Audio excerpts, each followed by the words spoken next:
Good evening. This is LuncLiveNews with yours truly, Mr. Diamond Hands.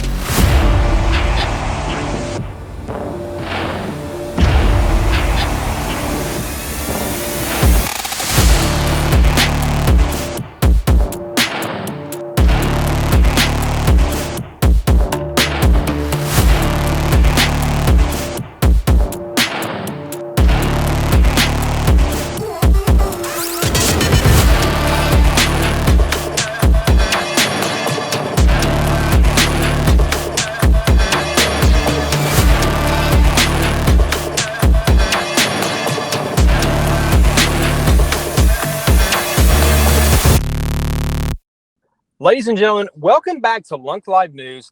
The Diamond Seat is here, and we have in our studio this evening LuncBurnArmy of the L1 Task Force. LuncBurn, what's going on, my man? How are you? Thanks for having me, guys. An absolute pleasure. Yeah, this is round number 2. We've got you back on the show here. And man, oh man, what a perfect time to have you back on. A lot of things have happened since our first episode with you.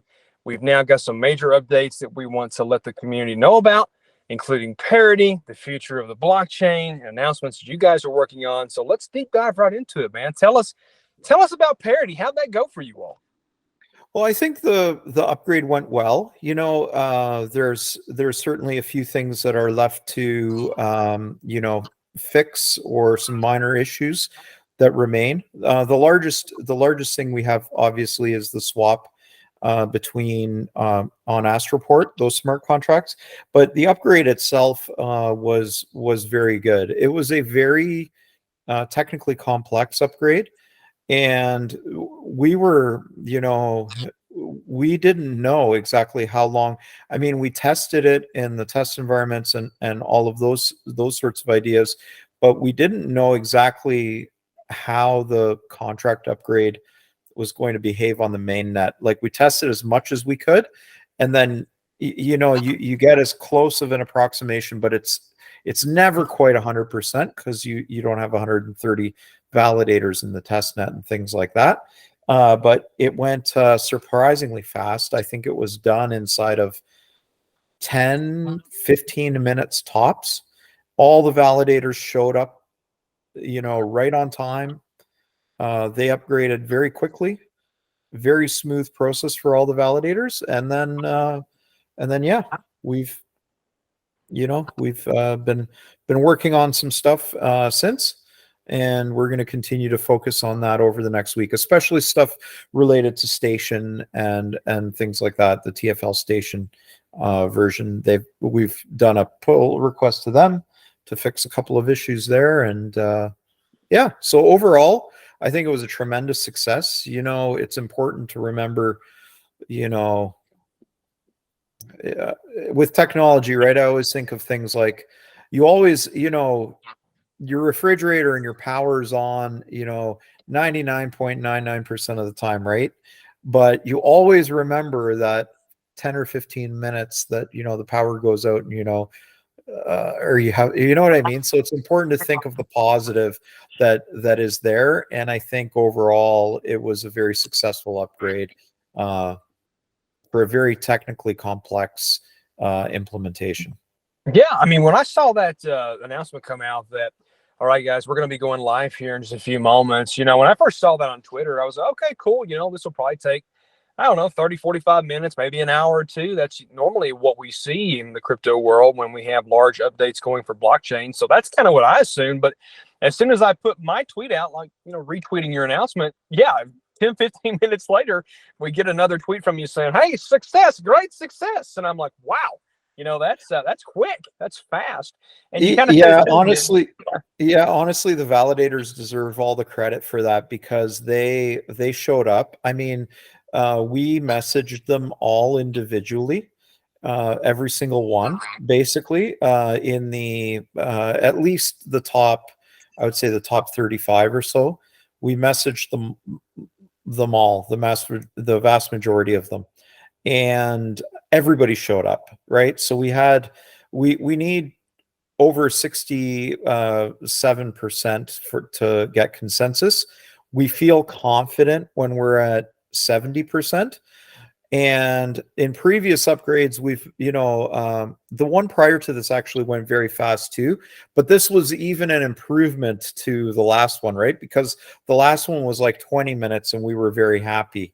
One of the validators was on a flight and they were trying to get there in time, and it took a little bit longer, which was 20 minutes, which, by the way, if you do an upgrade inside of 20 minutes, I mean, that is perfectly okay, right? Like, but they all showed up, and it was all done. So that's really good, and they appreciated the direct messages as well, which I think we're just going to keep doing that model. It's a little bit tedious, but it's been successful, and I think we're going to keep doing it. Absolutely, I can agree more. And also too, with that upgrade now, it looks like all the validators are now set at that 5% commission. Kind of talk about that. People are still, saying, hey, what's the 5% commission? Prior to that, we had, all these validators that had certain commission rates. You had 10%, you had 0%, you had, 2%. Kind of explain to people what that kind of, talks about when you do this upgrade and now everybody's set at that 5% mark. Yeah, so there was a governance proposal that passed in February for the 5%.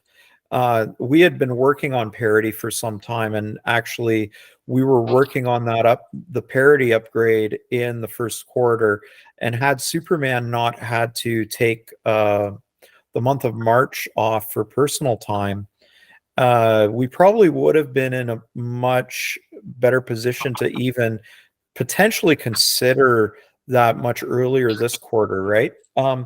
But it worked out the way it did, and we got to where we are. But back in February, a 5% minimum commission later in the month, I believe, passed, and basically there's a group of folks in the community, that feel that it's not fair for a validator to be able to set their commission at 0%, because other folks, maybe they can afford it, maybe they don't, they just pay for the operating costs out of pocket, where other smaller validators can't do that. And so they passed a governance vote that said the minimum you can set is 5%.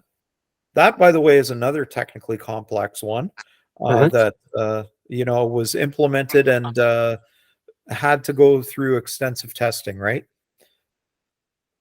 Right. And that's the funny thing too, is like, I don't want our audience members to think, when you hear of the word upgrade, I don't want you to think of it like your iPhone, where this little thing pops up and says, hey, do you want to upgrade today? And you press a button and then it does it within 15 seconds. It's not like that at all. This is a very complex, tedious thing that you got to do. It takes a lot of time. Everybody's got to be on the same page, be squared away with it. Like you said, the validators have to be in there with you. And there's some things that could go wrong. I mean, let's just not kid ourselves here. I mean, blockchain, cryptocurrency, we have seen it before. That's why you test. You test again and again to make sure this stuff works correctly.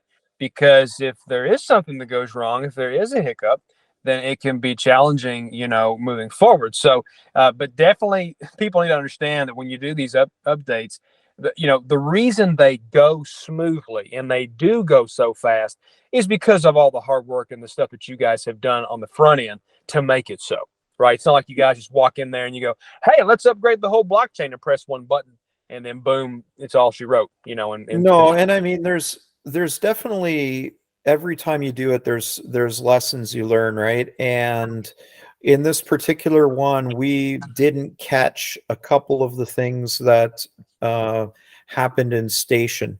We were able to confirm else was working, catch the governance piece, and so things like that. It's like, relatively, given the size of this upgrade and the number of smart contracts involved, and everything, and we're technically not responsible for L2, but still it kind of bugs me that we didn't catch it. but you know, it's hard to pitch a perfect game, right? Especially with so many moving parts.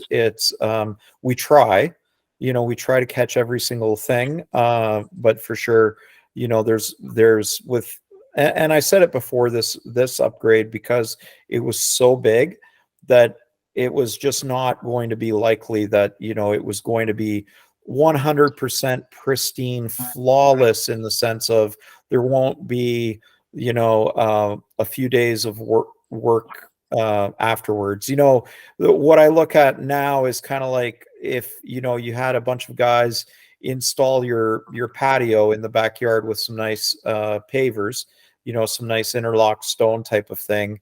Well, you're going to have to grab a broom and sort of dust it off, or grab a leaf blower and blow. You know, you got to clean up the environment a little bit, and that's kind of what we're doing now, is a little bit of the cleanup. You know, we had asked report that unfortunately they didn't upgrade their contracts. Terra Swap did, so they've upgraded.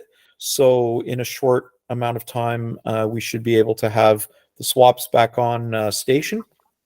They're working on Rebel Station right now as we speak.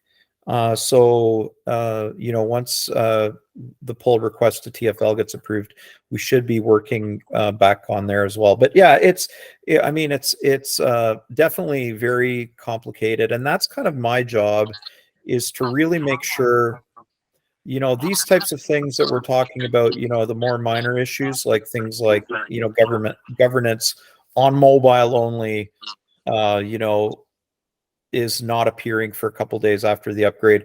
I mean, it's an inconvenience, but it still works on desktop. And where the real risk is, right, is making sure that DApps had a migration path to be able to migrate their contracts, and things like that we don't have some sort of consensus breaking issue that, you know, would cause major issues in the blockchain, you know. So those are the types of things we really that we really test for, to make sure it's safe, and that everything's working at the end of the day. And that's what you have to do. You know, you have to make sure that things are in working order, that they are tested again, to where it all runs smoothly. And yeah, I mean, you're going to have your hiccups here and there, and you know, but it's really good to hear that it's nothing major, right? It's not something that is going to take months and months to fix, or weeks and weeks to fix. It's usually small things. You're like, hey, you know, yeah, so the swapping is down for the moment, waiting on TFL to approve those pull requests. We'll get it back in order. No issues. Desktop is a full go. It's just the mobile section that is down for the current moment. But I'm glad to hear it's good. I'll tell you something else, LuncBurn, that I really am proud to see. Everybody's staking more. Our staking has absolutely done fantastic within the last little bit. I mean, good grief, in the last 24 hours, we had 9 billion LunaClassic staked. We have all these new validators popping up, right?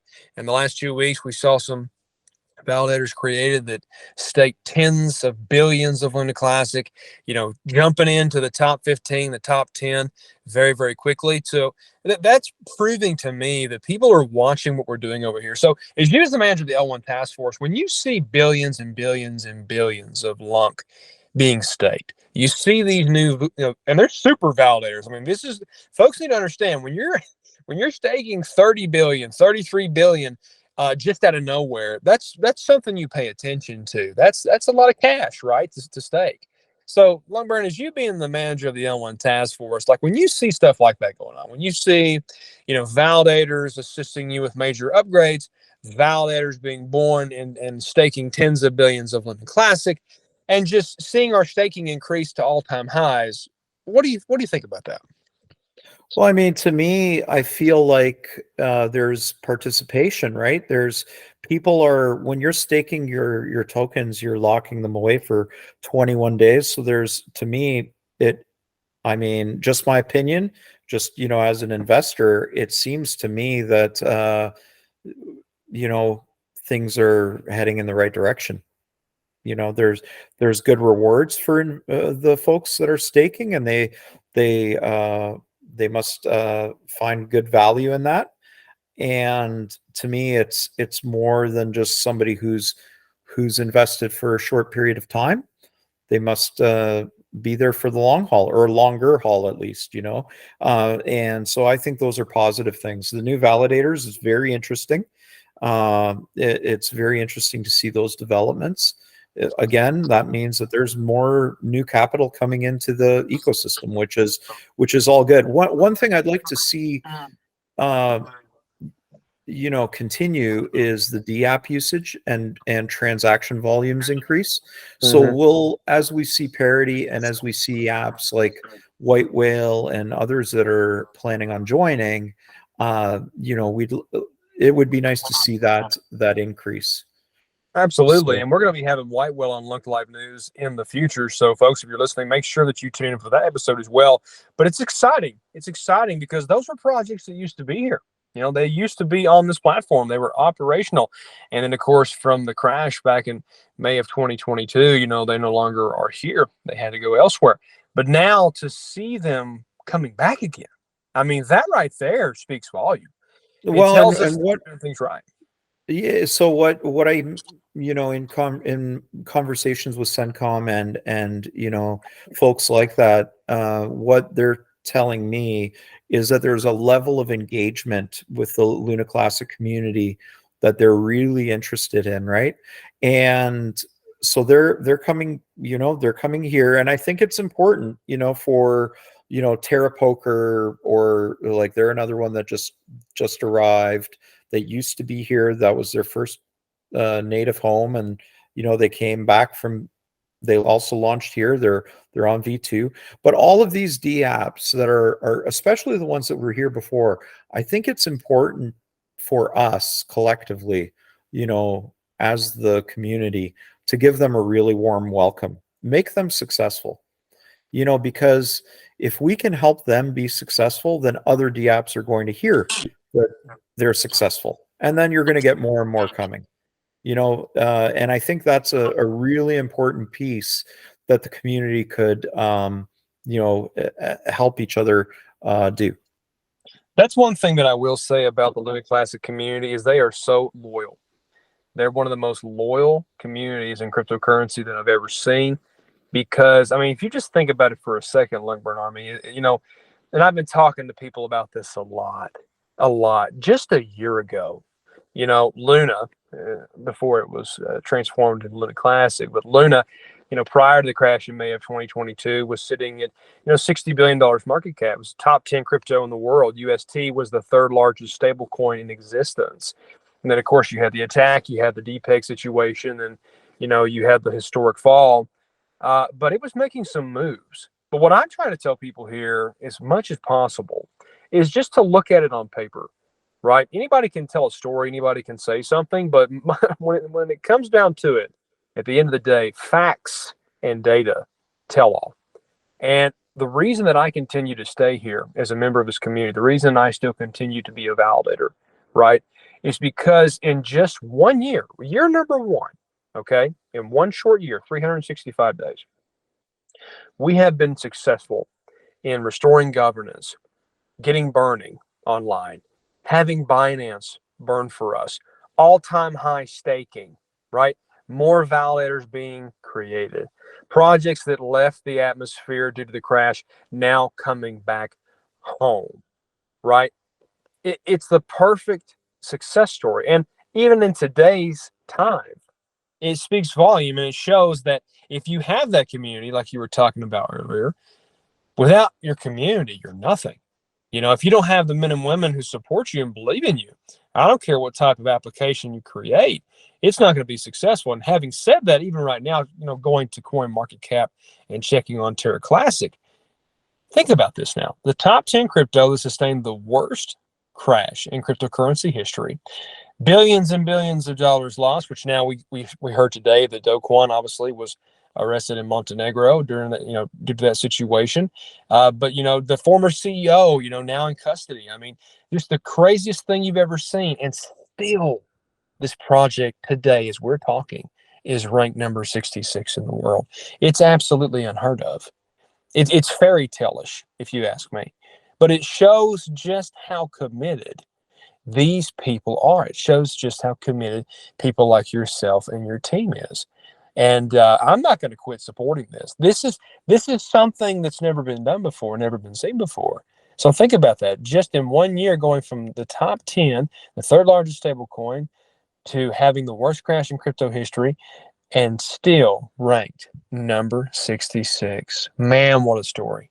I mean, what do you think about that? Like when you hear numbers like that, what goes through your mind? Oh, it's hard to comprehend, right? It's hard to you know, I was right there prior to the crash, and you know, through the crash and during the crash, and trading through the crash, and you know, lost money through the crash, you know, like all of the above. And you know, I was a part of the LunaClassic community right from the outset. In fact, I was one of the you know, folks that was very adamant that, you know, there should have that they should have just fixed the original and not done a fork. That was kind of my feeling, just as a personal, you know, I'm kind of the opinion that you can always fix something, right? And there's and it leaves a challenge for you to fix. But yeah, it's remarkable what's been achieved. And you know, I feel like we, in the last 5 months, have a proper development team that's formed into a really cohesive team, that the guys really like each other. They still like me, which is good. You know, That's good. because I mean, I'm always the one, hey Vin, you know, I ask questions, right? And it's like, you know, it's gotta drive them nuts, because I come up with all the different ways to ask, hey Vin, how's it going? You know, which version, you know, how is this issue, or this issue working? You know, what do you think about this? And like, it's often, hey, when do you think you're going to be done, right? And Yeah. Yeah. and you know, that's pretty much what I ask all the time. And so the fact that they seem to appreciate that is good. So that's a Yeah. positive. Well, you always got to have some cohesiveness there. You got to work well as a team, as a unit. The guy on your left and the guy on your right are all working in unison with one another. I mean, that's how the magic happens, right? That's how it's done.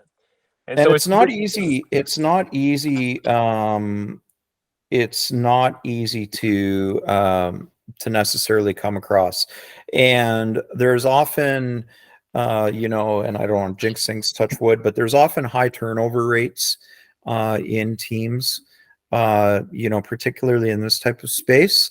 Um, but we've not, you know, so far so good. You know, everybody's really committed, and seem to, you know, like I said, it's really, everybody really really likes each other. And you know, we did have a couple of departures. You know, Ed is working on his AI chain and things of that nature. But you know, by and large, the core group is still there. So it's really a positive thing. And like I said, getting the guys to get along and really like each other, and sometimes even disagree and say, you know, I don't agree with your approach. And I've seen that in real life where, you know, that doesn't really go well, or and it doesn't, those discussions don't go well. But it's gone extremely well in our case. And so I think it's all a very good thing. But yeah, I mean, where we are is just, I mean, it's amazing. And I think now we have some really important pieces on the horizon, that we need to, as a community, talk about. And we need to think of, there's a few philosophical discussions, there's a few questions of certain things that were left over from the original crash, that the community is ultimately going to need to decide what to do with. And you know, things like USDC, those are all very important to talk. I think so as well. I think most of these things that we're discussing are very, very important, and they have to be looked at seriously. And there needs to be a process. There needs to be conversations. They need to be held in, multiple telegrams, on Discord, in Twitter Spaces, and to make sure that whatever the theme is next up is just communicative in a way that everybody understands. Because if the left hand doesn't know what the right is doing, it's going to cause mass confusion.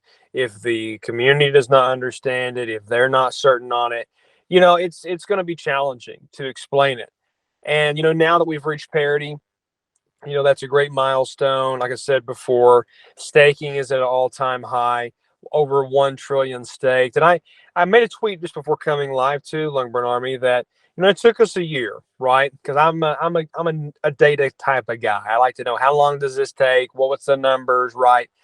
It took us roughly a year, to stake that first trillion. But what a great milestone to finally get that monkey off our back, right? Because people just didn't think that was possible. There have been people that have said, oh, they'll never get governance back online. They'll never get a burn tax. Well, if they get a burn tax, the exchanges won't support it. Well, they're not going to be able to get staking back in order. People aren't going to stake their coins because they're not going to trust the process. And it's like, slowly but surely, we are doing every single thing that the naysayers say is impossible.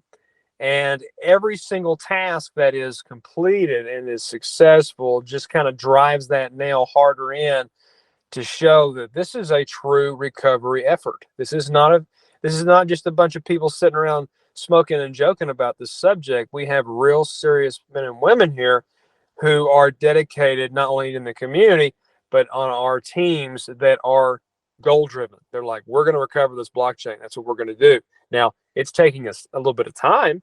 It is. Yeah. It took us 1 year to stake that first trillion.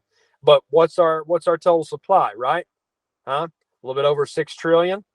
I mean, guys, look, if you're looking at the grand scheme of things, look, if we keep that pace up, a trillion a year, I'm good with it. I'm Gucci. What if we do so well, though, that it increases even faster? What if instead of a year, it takes 9 months? Or if it takes six months? These are the things that we have to start discussing, because you can't always just, LuncBurnArmy, stay in a certain set of mindsets. You just can't say, well, nothing's going for us.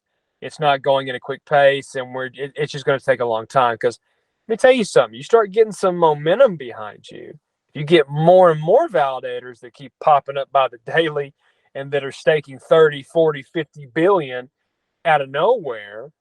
Staking's at all-time high, right? Then more DApps announce, hey, once White Whale comes over, Terra Poker comes over, we get more conversations going, more DApp applications from either 2.0 or the rest of Cosmos come over and play with us. Hey, you start getting that momentum, that snowball turns into an avalanche, and then you've really got something on your hands.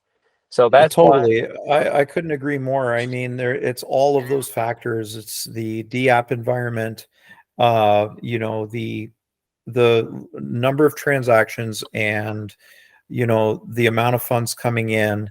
Now we're going to be looking at whitelisting DApp smart contracts because that passed governance, right? So that they don't pay a burn tax on every single transaction, to incentivize DApps to not have to deal with a burn tax. But we're still deflationary. I mean, you still have the initial transaction for coming over, when you're transferring funds to and from an exchange over to LunaClassic and so on and so forth. And as we get more volume on chain, I think that's an exciting thing, because more volume equals more burn through the burn tax that's in place. It means more money in the community pool that goes towards other projects. We're one project away from what seems to be an impossible or insurmountable goal, where suddenly it becomes into it comes into focus, and we can achieve it. So I mean, I think that we just have to keep building. I feel like from the L1 team, we've built the foundation now. I think in the next quarter we'll want to Terra Alliance is something that the community has brought up. So we'll probably want to do another Cosmos SDK upgrade and confirm if the community wants the Alliance module to be able to, you know, interact with the cosmos a little bit easier. If they do, then we'll implement that, you know, and so on and so forth. And we'll potentially even see, you know, when we'll do the next WASM upgrade again. You know, but those things are coming down the pipe. But I feel like we're well positioned on a for the DApps, and you know, for them to come over now and to, so I think that that's an effort for folks like yourself. And you know, I really hope, because it's not really in the L1 team's responsibility, we can't possibly, you know, bring every DApp over. We'll help anybody.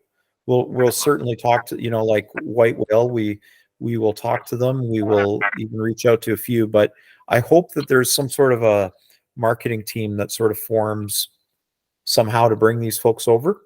Oh yeah. And you know, as they come, we're gonna, you know, but yeah, I feel like the L1 is good for the DApps, and now it's going to be time to start to focus on enhancing the interoperability with the wider Cosmos ecosystem.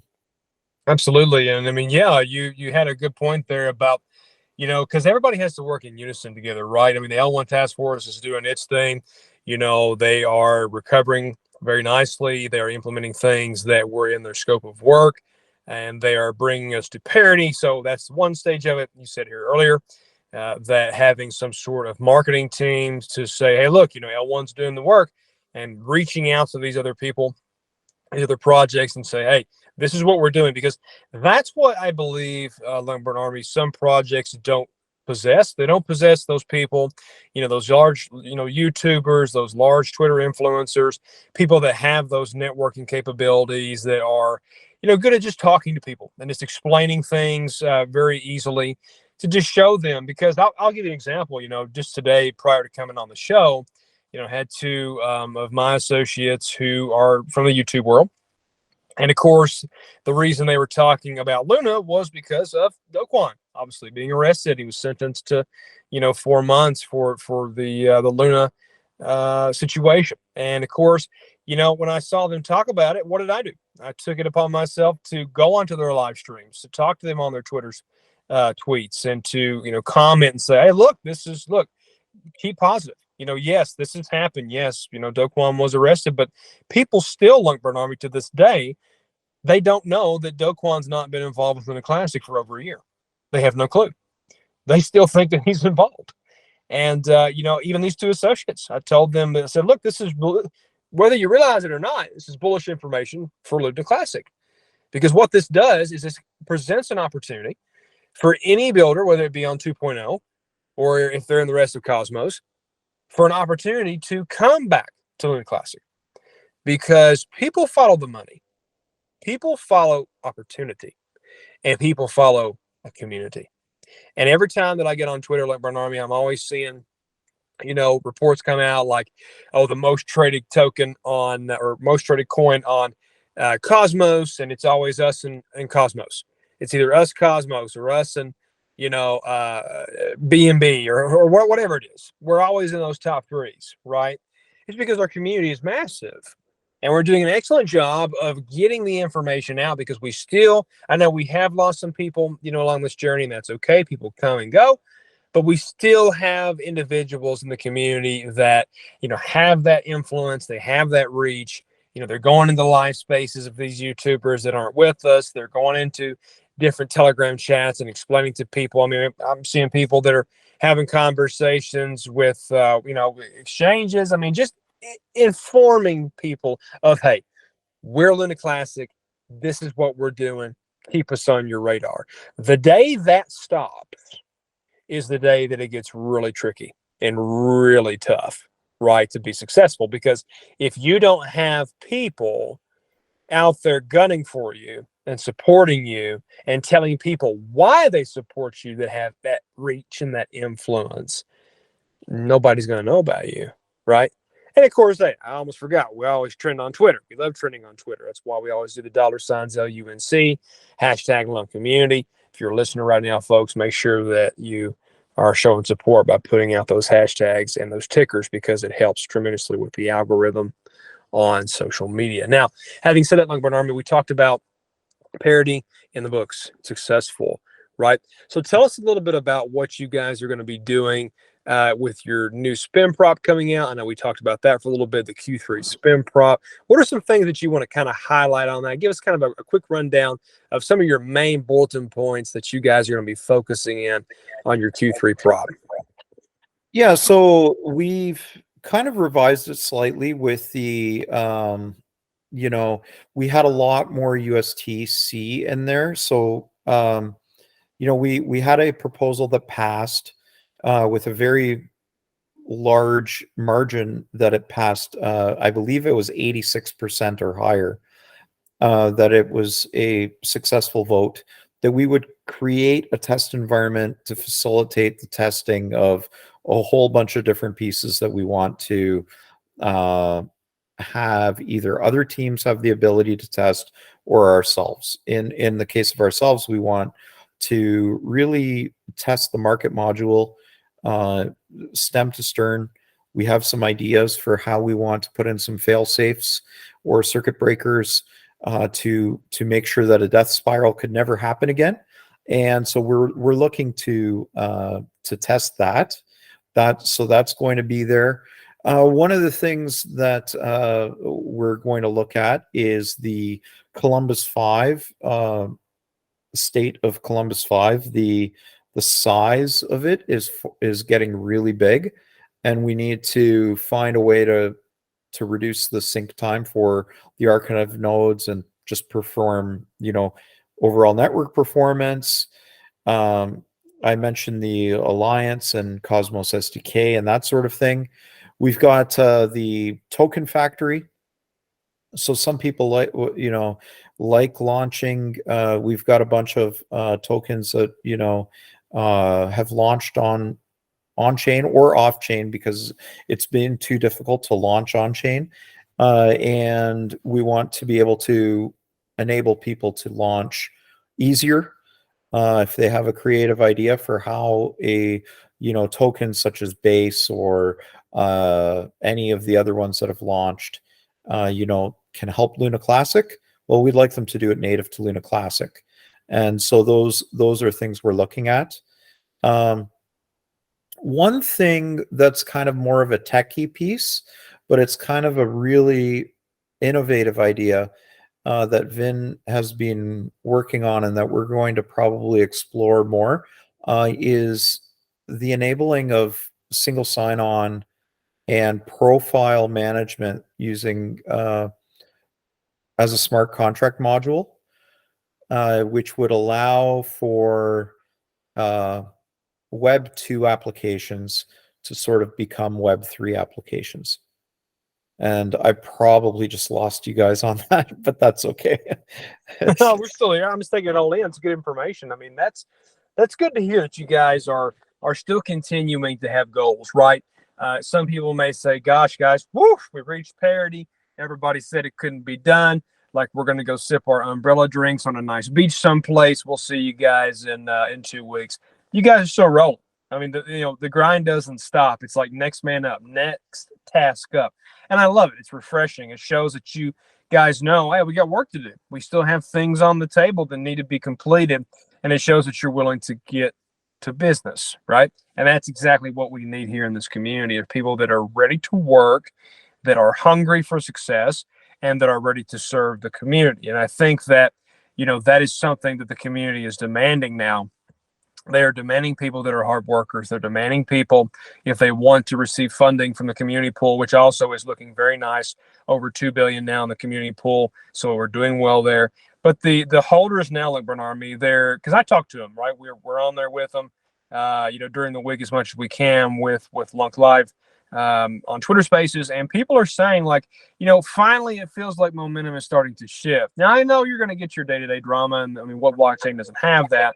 But for the last 3 or 4 months, it seems like we finally have a good team of individuals that work well with one another, and then just keep their heads down, nose clean, and just get to work, right? And that's what we got to have. We got to have that.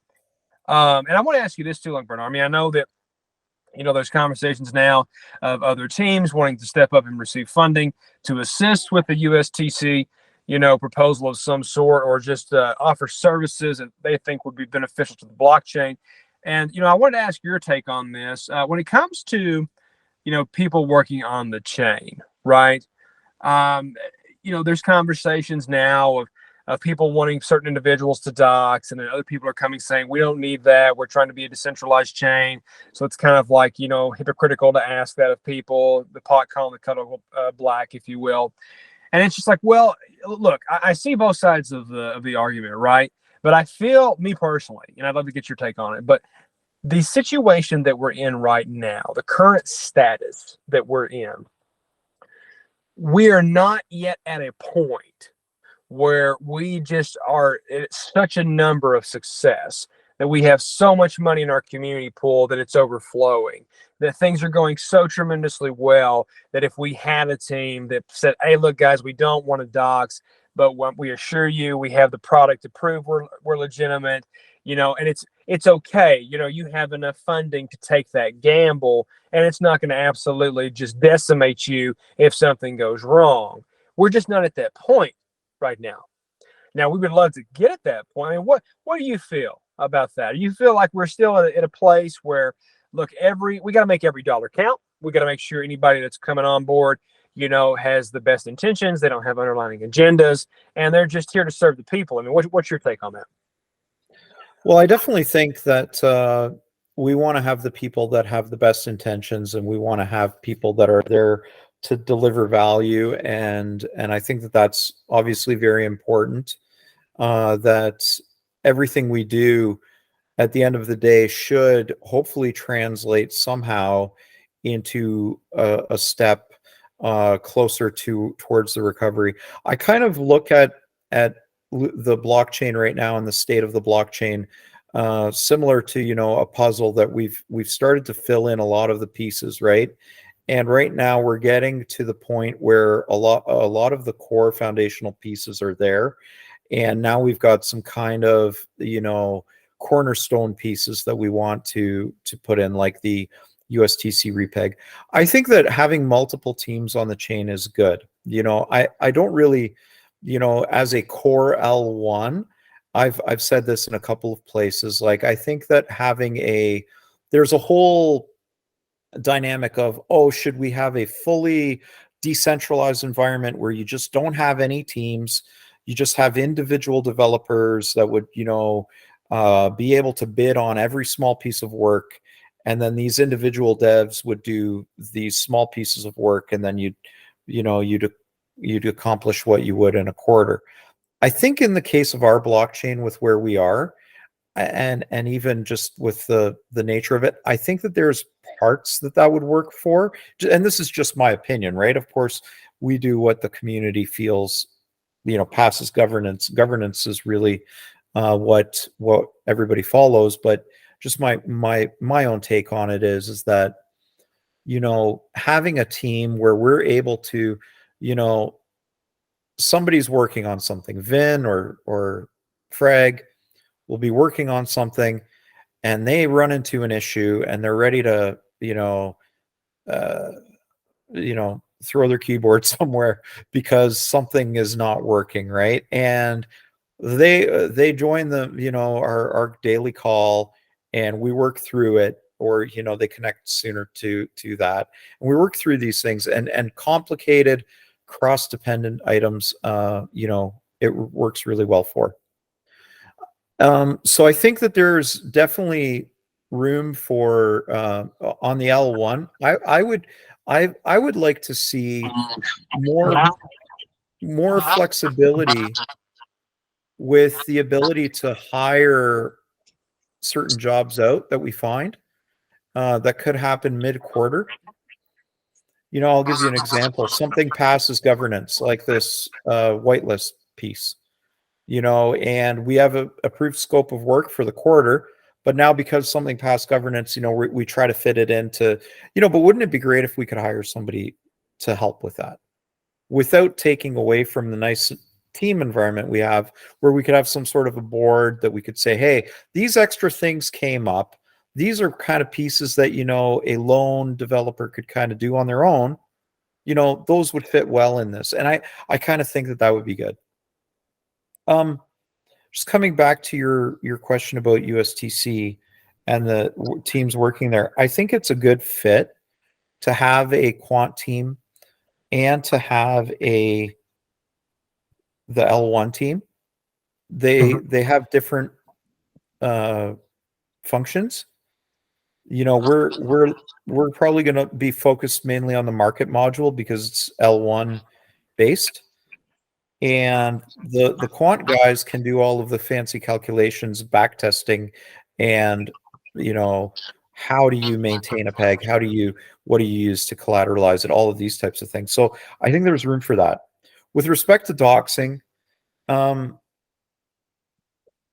think it's a net positive if you can. There's people that don't necessarily want to dox publicly for employment reasons. I think that's a consideration we have to think about. Some developers, they may have they're doing this as an extra job, part-time job, and they may have a clause, or not even that they have a clause. Their employer may frown upon it, and they just don't want their employer to know. Well, that's understandable. So, but what I'd really like our team to do is, I've seen that Certic, and other folks do a KYC type thing, and I'd like us to do that for the next quarter, just to add that in. So those are kind of my feelings on it. With respect to the current USTC state, Redline Drifter and I are in talks to sort of figure out exactly how that's going to work. So that's a positive. Then yeah, I mean, I think it's good. It's good, and it makes sense to docs where you can, and if you can't, or there's other considerations, it's a net positive for for you if you can, and we're probably going to do Certic. I think I'm going to strongly recommend it to the guys. I think it's just a positive thing to do. Well, that's exciting stuff to hear, and I think the community would really appreciate that. I think that's something they could get behind and support. A lot of people have been talking to me about that, saying, we want transparency, we want Seifu guys working on this chain. What are some options? And hey, I mean, that kind of be a good middle ground. I really hope that the rest of the team, considers that, because I think that would help establish more credibility and just a good connection with the rest of the holders to show that, hey, look, at the end of the day, we work for you all, and we want you all to feel secure and safe and to believe in us. And, if there's people out there that are saying that, oh gosh, they're not even docs, and they use the Terraport situation, right? But nobody wants to see that happen again, because we are at such a vulnerable state at the current time. And you just got to be careful with this stuff. You got to make sure that whoever's working for you, like you said, has the best intentions, and they have good hearts, and they have a servant's heart. They're trying to Well, I just want to interject. So there is an important component of doxing that I just want to clarify. Every developer that is working on a team has to be doxed within that team, right? That's just, to me, that's you have to absolutely have that. Right. Like in our case, everybody's doxed to one another inside the team. I mean, I have everybody's home address, so nobody, TGF also has that information. We've submitted that to them long ago. So there is no, if you did something, you're not going to get away very easily, right? So right. That's an important safeguard that you absolutely have to have. Now, some folks, G I came up with, because 2 letters out of his name, I name I don't know if he likes it or not, but that's what I came up with. He requested privacy, to the general community. And same with Superman. I've been begging Superman to let me dox him. We'll see if he does, but but anyway, you got to respect those wishes. But internally, I think it's important that they're doxxed, right? And I Sure. think that's a huge important piece. And yeah, I think projects too. One of the things that are important is to get security and penetration test type audits done that are launching on chain. I think those are important pieces too. But doxing is of critical importance, especially inside the team. But I can totally understand if someone doesn't want to dox publicly, right? Because Sure. you know, in my case, like I wonder if I dox publicly, like, if I get somebody showing up at my door, I don't know, With DoorDash, like you order this pizza, hey, how you doing? No, I Hey, totally Lungford, understand it. someone knocking on the door. Lungford, why did you, increase the commission to 5%? I don't like that, right? Yeah, yeah. No, I totally understand, and that's some things that sometimes happen in cryptocurrency. I mean, people calling people's employers and just causing absolute chaos. So, like, I respect that. I mean, I know I myself am not doxxed on social media, but I've doxxed myself to multiple people in this community. They know who I am. They know my real name, my former profession, and that's a personal choice. And I think that if you guys are considering that Certec option as a solution, I think a lot of people would like that. I think it would show that you guys are willing to meet halfway and to somewhat just make an effort to say, look, we're not going to fully dox because that's our personal choice. However, we are going to respect your wishes and give you as much as we can, which is that third party doxing, which in my personal opinion, I think that's the best solution.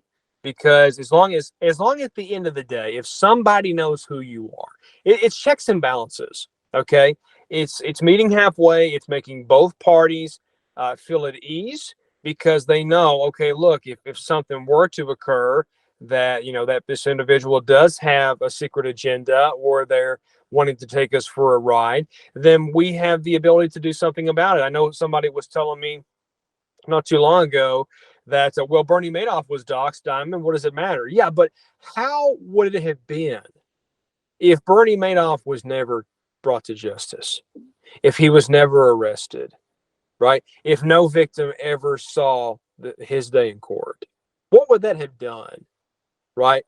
For the spirit of investors, for the next 50, 100 years. It sets the tone, does it not? So when I hear of people saying that, well, there's people that dox and it doesn't matter, they still take people for a ride, but at least at the end of the day, if something does go wrong, if their intentions are not pure, we have the information available to seek justice and to bring them to justice. And that's what I did for a living for many, many years. And that's something people have to take into consideration, LuncBurnArmy. At least people are doing things in a way that if they were to do them wrongly, they can you can go after them, right? You can find them. But I I, mean, yeah. that's really it. I mean, in the case of the L1 team, there's also an additional safeguard that's there. And if you go and look at any of the proposals that we post on Commonwealth or what was previously Agora, you'll notice that there's the commits of every piece of code that's included in the upgrade. So Mhm. any code that is going onto the blockchain gets reviewed by the validators. And believe me, there's excellent technical validators. They catch anything and they would catch anything that is uh you know so there's that extra level of protection. they Oh yeah. they they go through everything with a fine-tooth comb, and that's actually what we want. And Mhm. it's less so, we definitely have a very strong team, and I'm not at all worried about something in that sense. Everybody's doxed and all that good stuff. It's more so that, it's wonderful that we have this great group of technical validators that look through something, and it gives you they help us test in the test net, and prior to things getting implemented, they review it. And I think it's a win-win for everybody, and it works really well. So I think that that type of, risk is really not as, it's definitely something, but there's a lot more scrutiny. Uh, and I think that layer 2D apps, it's even more important. It's definitely important for us. Don't get me wrong. We definitely have to be docs, but I'd say for the layer 2D apps, there's also, it's good. And by the way, one other thing that we didn't mention, but I think would be good, is like an annual or so audit of our blockchain code that we do. Oh I yeah. mean, I think, and I welcome it because, you know, uh, it's always good to do an audit of the development work that's done, and it's not in the spirit of, somebody's trying to find, point out, oh, you guys didn't do a good job. No, that's not the reason. The reason is you look at it more so from, you know, what way can you enhance this or make it better, and security experts look at things in a different lens, and they point out high, medium, and low vulnerabilities, and you fix, typically you fix the high and medium ones, and then the lower priority items, they say, well, this is kind of optional, you could consider this or this. So I think all those types of things are important. Absolutely. I mean, everybody does a great job, I believe personally, in keeping everybody accountable. Yeah, I'm in multiple Telegram groups. I'm in Discords, and I view things, I read things, and I mean, it's like its own world, right? The LunaClassic community, the blockchain, we are our own civilization, right? I mean, everybody is keeping everybody in check. If something comes out, it's like I swear, like I laugh so hard when I see a major post come out. They're like, oh, that's important information. And I'll see it on Twitter, and I'll copy the link, and I'll go to one of the telegrams to like tell everybody about it. Oh, too late, Diamond. Somebody's already posted it, 7 minutes before you, 3 minutes before you. And I chuckle, I laugh so hard, but I'm like, gosh, these guys are so good. I can't even beat them. I'm gonna have to like turn some notification bells on to where I can get the information first. But that's what you want, right? You want people that are so dedicated, they're so passionate, they're so goal oriented, that they're doing things like that. And it's from the validators to the holders to the dev teams to the influencers. I mean, that's the perfect concoction for winning, right? And we have that here. And that's why I think you're starting to see more people stake, right? More people are getting bullish on us by the daily. We're trending on social media, and we're getting our confidence back. We're getting that chi back, right? We're getting our mojo back. And that's what we need in order to be successful in this market. So, LuncBurnArmy, I know we've been going for a while. Before we end, one last question I wanted to ask you is that, all the stuff that we've done thus far, what is like the sole goal of you and the team? What's something that you guys, talk about ever so often, frequently, of like, what's your ultimate goal? What do you want to see happen with this blockchain?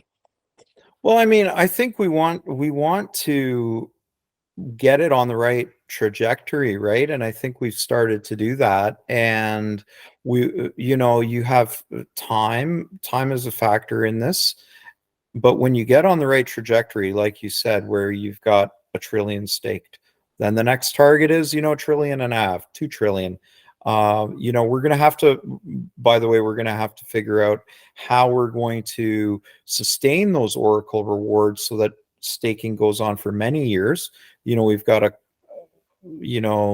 couple of years left, hopefully, that we currently have, but we need to address that. So that's going to have to be something that gets discussed and addressed. But right now, I think it's like I was saying earlier, we're finding the missing puzzle pieces, and we're putting them back in place where they need to go. I think there's a few pieces that we would like to see. One is really USTC heading on the right trajectory. One of the key, most important and amazing features we have with LunaClassic is the mint burn mechanism, and the ability for people to, arbitrage between Lunk and USTC.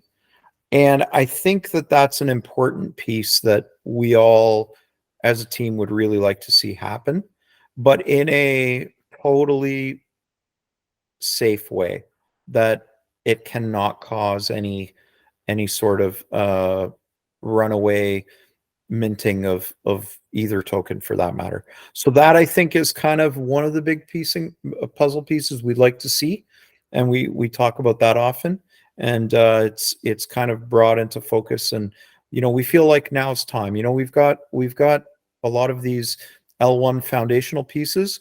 We feel like it's time for the L2 folks to bring more people. We see lots of projects building, so that's positive. But I think USTC is really time to come into focus now.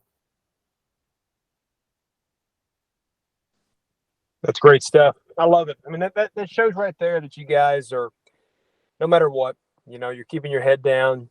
You are committed to the community, and that's what we need. And that's the kind of mindset that we need to keep at, to be successful here. And I know year one's in the book, which is fantastic. I know we just surpassed that first big, huge milestone of 1 trillion staked. And, I know we are celebrating that now, and now it's time to get back to work. Like you said, let's get to the next 1.5 trillion, the next 2 trillion staked. Let's get USTC back in order. Let's get more DApps coming over here. Let's bring more awareness of the blockchain, and let's keep this pace up. It's fantastic, man. It makes me more bullish. Every time that I talk about LunaClassic, it puts a big smile on my face because, it just shows the camaraderie. It shows the communities working together. People are dedicated here. And that's what people are looking for. I think people are looking for that just in life in general. They want to be a part of something. They want to join something that has value and meaning and makes them feel good, and they're a part of history. And this is history. Whether people realize that or not, everything that we're doing today is historic because it's never been done before in cryptocurrency. And I truly believe that we have the pieces to this puzzle to make the magic happen. Ladies and gentlemen, that's going to conclude us today for Lunk Live News. I hope you enjoyed the program. LuncBurnArmy, thank you so much for coming on as always. We'll have to have you on in the future soon.